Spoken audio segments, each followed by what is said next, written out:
name's Dave, and as you know, you're on the Jackaroo channel.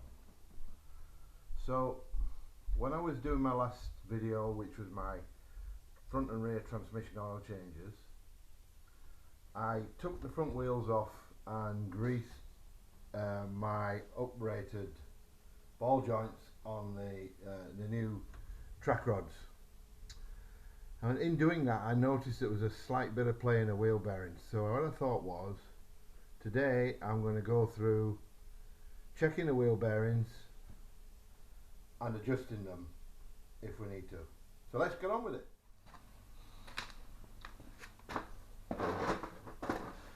Okay, let's get started. We're going to jack up the car, and today we're coming from inside the garage. It's 32 degrees out there and maybe even hotter, and it's too warm, so it's cooler in here with the door shut, so that's what we're doing. It does mean, however, that I may need to add some lighting so you can see. Right, let's start with the wheel nuts.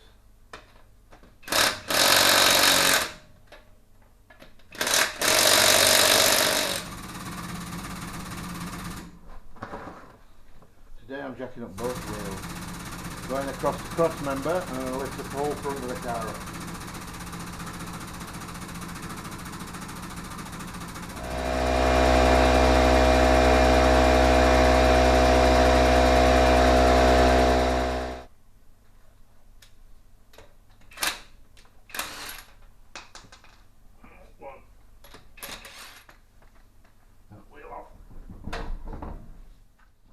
Okay, so just in case it's a little different to yours, I've replaced these with stainless bolts.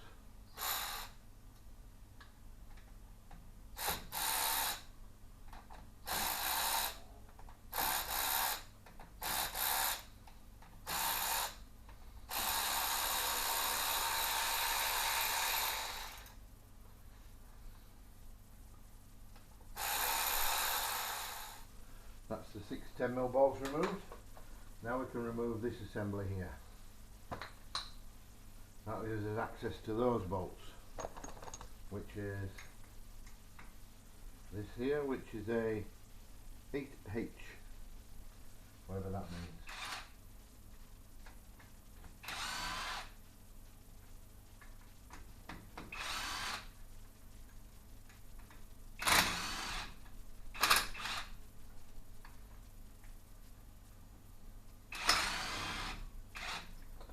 Then for the last one, just hold on to the assembly just in case it decides to fall off, which in this case it hasn't.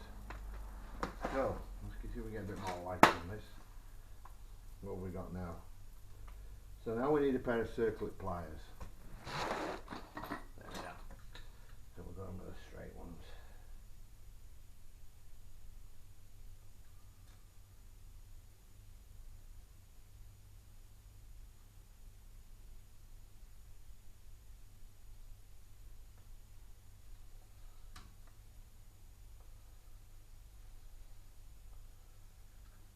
Right, so you just squeeze it and then you lift it out of the groove. Not those. Right, I've got these extra long pliers here, so these should do it.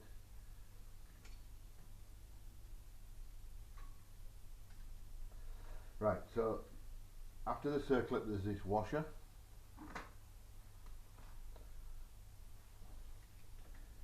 And after the washer the whole assembly should just come off. Like so, and it reveals this mechanism here. Now, the mechanism underneath that locking ring is how we adjust the wheel bearing tension. So let's get the locking ring out of the way, and then we can have a look at that. So we need a cross-edge screwdriver. And we take this screw out, and there should be another one somewhere. Might even be another 2. So take that one little screw out of there. Then we take this one out of here.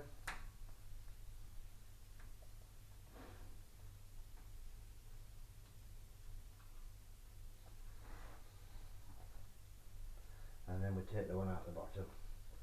Now if these don't need adjusting, it's a good opportunity to check the lubrication and the grease that's in there. Right, so that is a renewed gasket, which is obviously not working that well anymore. I bought them gaskets and it's just completely failed, so it's going to go back to RTV.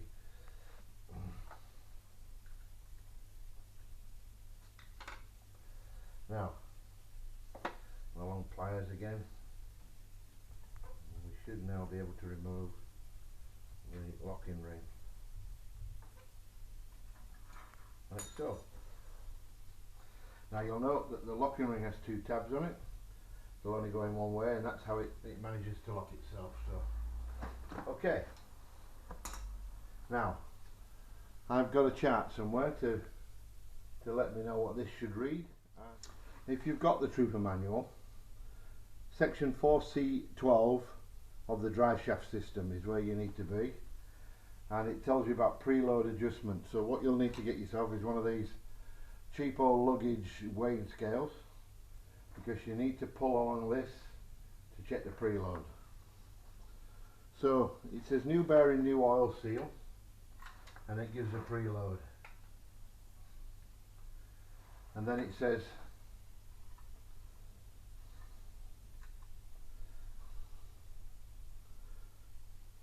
used bearing, new oil seal, preload 12 to 18 newtons. Well, mine's measured in kilograms. I can probably change it, but I'm going to do it in kilograms. 2 to 2.5 kilograms. So what I need to do is hook that on there and pull this until the wheel turns, and then you'll see how many kilograms it takes. It should be 2 to 2.5, and mine's way too high. So we'll bring it back a little bit. Okay, so to do that you need a hammer or some sort of knocking stick. I'm going to use a hammer and this screwdriver, and we'll loosen off the preload. Okay. And we might find that it's still too much even with it loose. No, it's not. So we need to nip that up a bit now.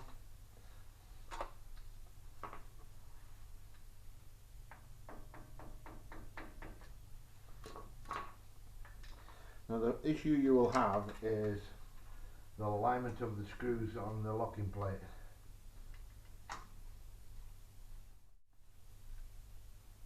It's still too low. It's actually, it's not working.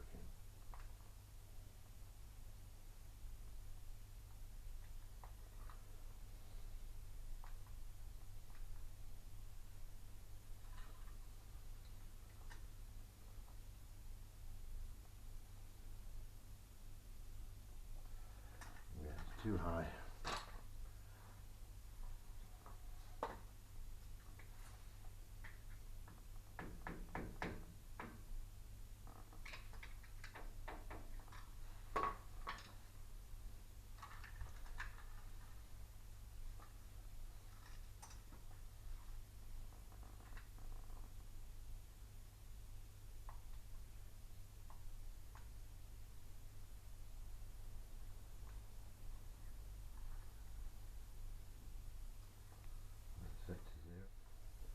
So it doesn't look like I can get this set correctly. So maybe the bearings need replacing.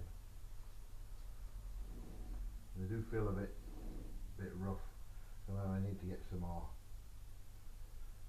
But you get the gist of the idea.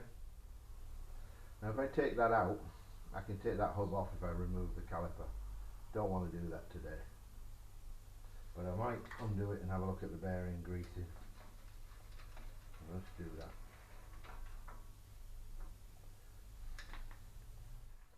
So this is one of the bearings that are in there, and you can see it's well greased and lubricated. It actually feels quite good. What I might do is re-lubricate this and put it back in.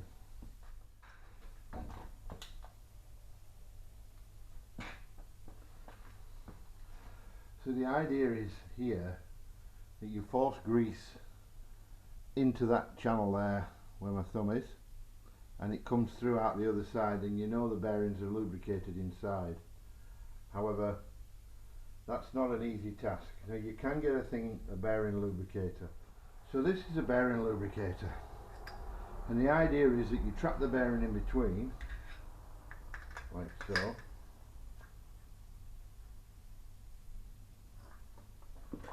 And it's supposed to pump grease through the bearing, but obviously it can't do that.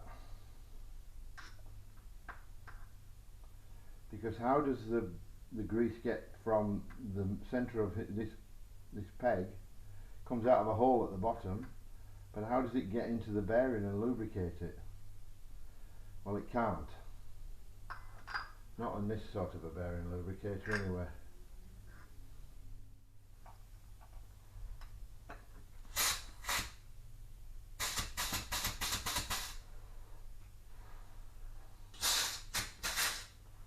Well, that's useful. It's coming out the bottom. So what you've obviously got to do is fill up the middle of the bearing. So what we need to do is keep doing this until grease comes out between the rollers.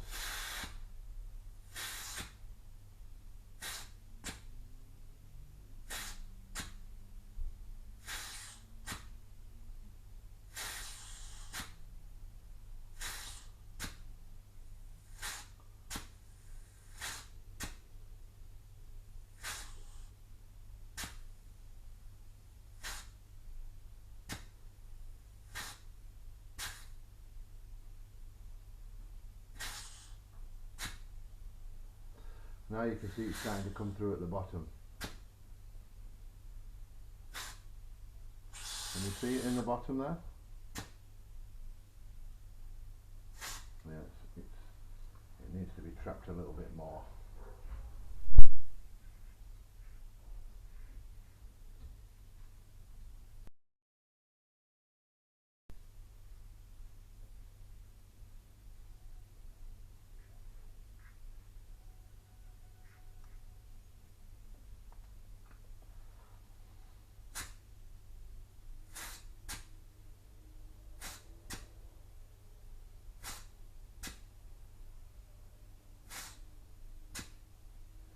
Now you can see grease is coming out the top, and it's come through on all sides.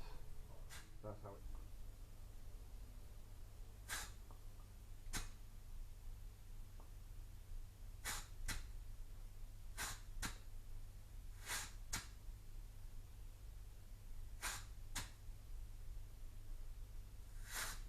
We may have run out of grease. Anyway, so we've put the bearing back in. And now we need to put in this collar. This is the collar that tightens everything up. No need to just make sure it's clean. You don't need to lubricate it because it's got a lot of there's a lot of grease on the threads from when I just put the bearing back in. Right. So we'll make another attempt to do this pull-off check.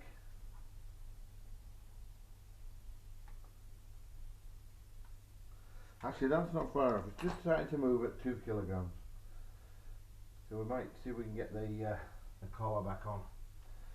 So this is the collar. Now what we've got to do now is we've got to try and get this on in a position where the screw holes all line up. Now they're not lined up on that position there.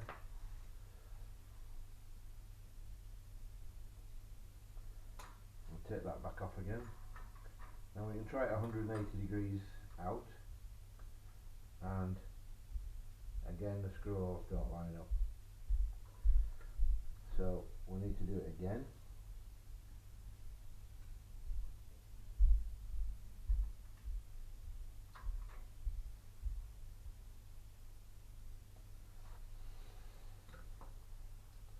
I need to tap this around like so, just a little bit. Stick this on. You see it's gone too far.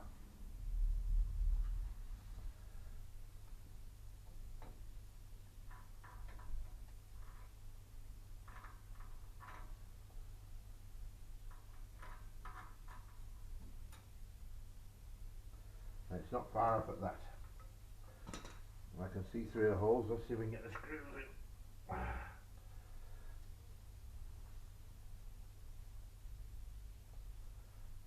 Well, there's one.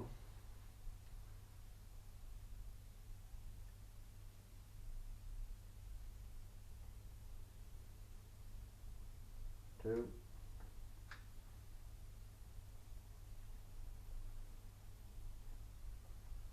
And three. Let's just knit them up.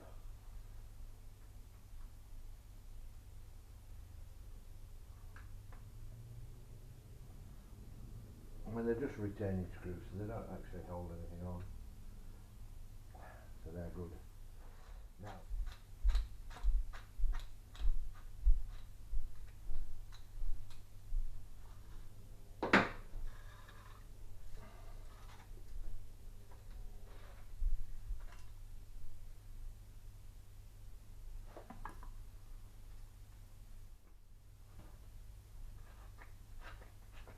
I have a mixture of grease for a minute or two, but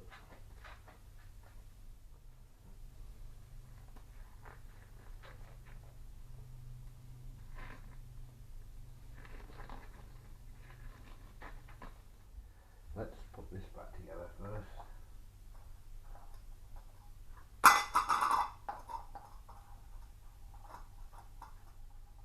Do a bit of clean up.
One thing about RTV is you don't need a lot.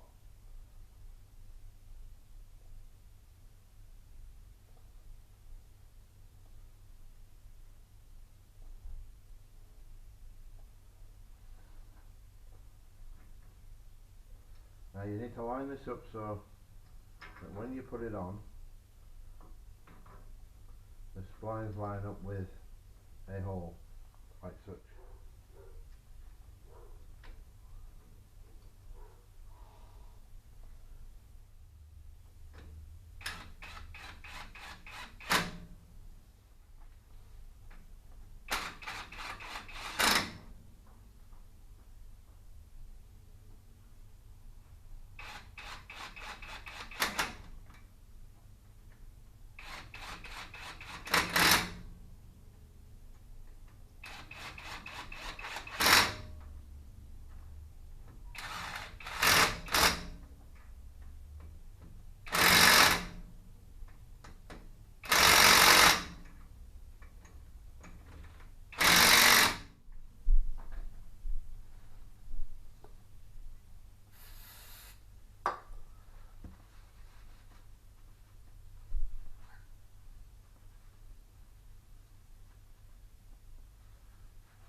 When it comes to the circlip and the washer,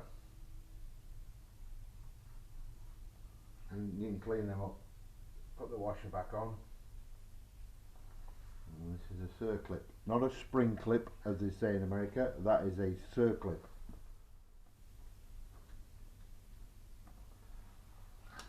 And you need to make sure it goes into the groove. I've got a new gasket on there, so that's so good. So if you want to put a bit of lubricant on this, you can.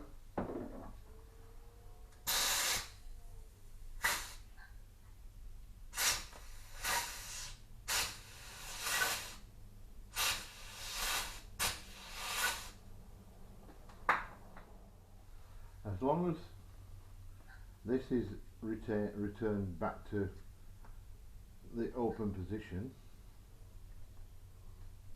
you can turn this as much as you like until it goes in and fits. Like that. It'll only go in one way, and when you know you've got it right, because it'll go in and fit properly. Now, 10mm screws.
I would recommend actually just double checking the tension on these.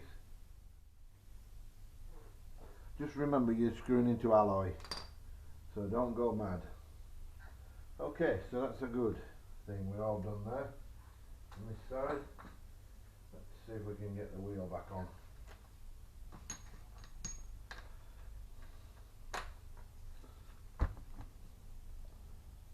Not too many grease on my fingers. Might just spray to break this down in case there's anything on there. After all, that's what brake cleaner is for. And we'll get the wheel back on. Maybe.